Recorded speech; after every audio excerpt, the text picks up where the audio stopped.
Hi, this is Justin from Whiting Services Heating and Air Conditioning.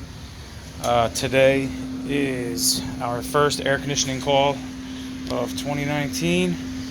It is April 11th, April 12th, April 13th. Outdoor air temps about 76, somewhere between 76 and 80. I think it's a high of 80 today. So first real warm day we got. And I came in, thermostat's indoor air temp 63 and thermostat set for 50. Came in, I noticed there's some water here.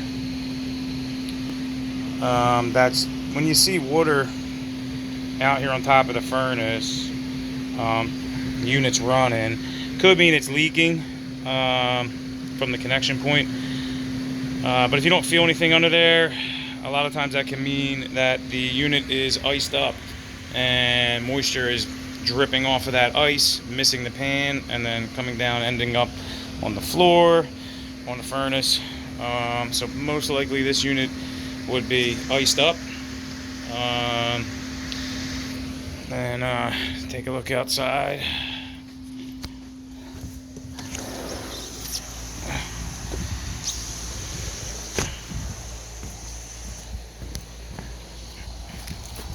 Come outside, the outdoor unit is running. Haven't hooked onto it yet, but if you look, you can see we got ice on our suction line, pretty thick. And I don't know if you can see in there, let me see. Probably can't see with the camera, but the suction line's got plenty of ice on it going all the way to the compressor. Let's go back inside. So when you see ice on the suction line like that, you can bet that the entire evaporator is iced up. So I can guarantee that evaporator is just a block of ice under there. A few things can cause that. One is a dirty air filter. You can see we got some water down here on the floor as well. That's normal for a iced up unit. Let's see if I can get the filter out without shutting the unit off.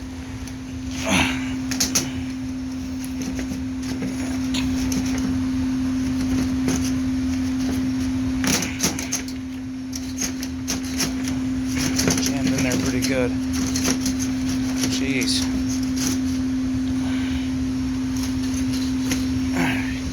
So, pretty obvious that this air filter is pretty dirty. You can see it's thick.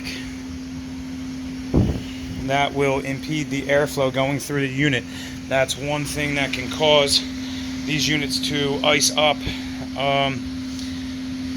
Another thing that can cause it is low refrigerant pressure. If you have a refrigerant leak in the system, that can cause your evaporator to ice up,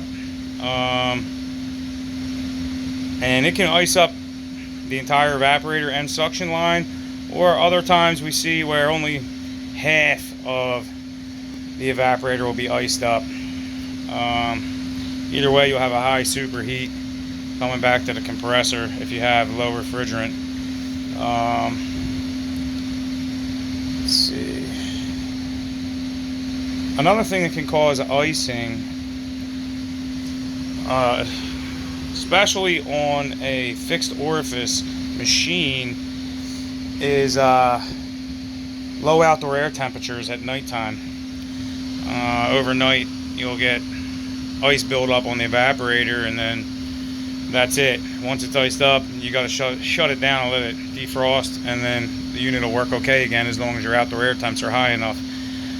But on these units, this is a Payne unit, which is International Comfort product.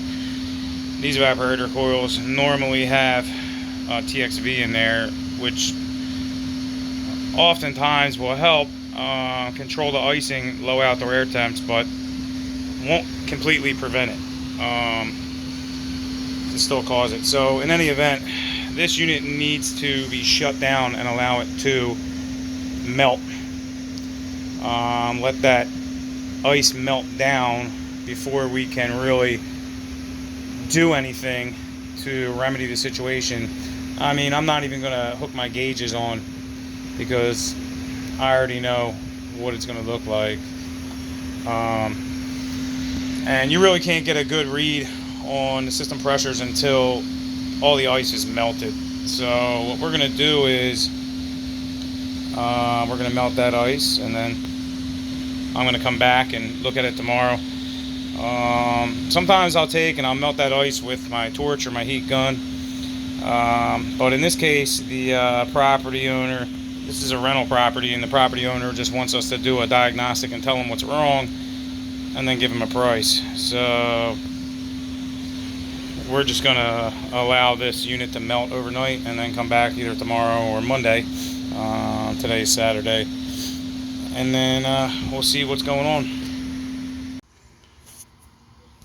Okay, we're back. All the ice is melted, and you can see I have my refrigerant manifold hooked up.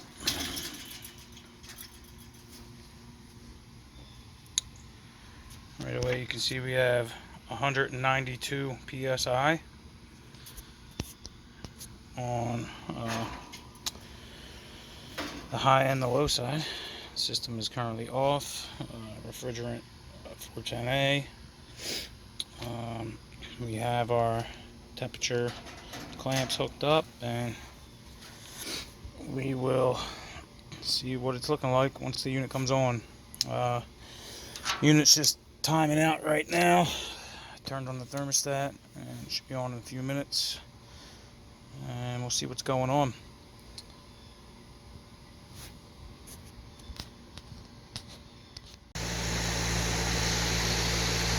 Okay, so unit's up and running.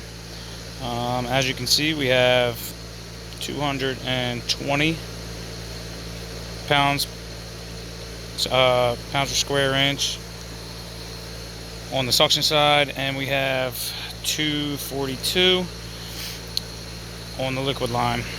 And if you look here, this number would be the superheat, and this number over here is your subcooling. This is a TXV metering device on this system, and so we would, if we are going to charge this unit, we would charge it by subcooling. But just looking at the subcooling and the superheat, we can see it's pretty good. We're working pretty well right now. Manufacturer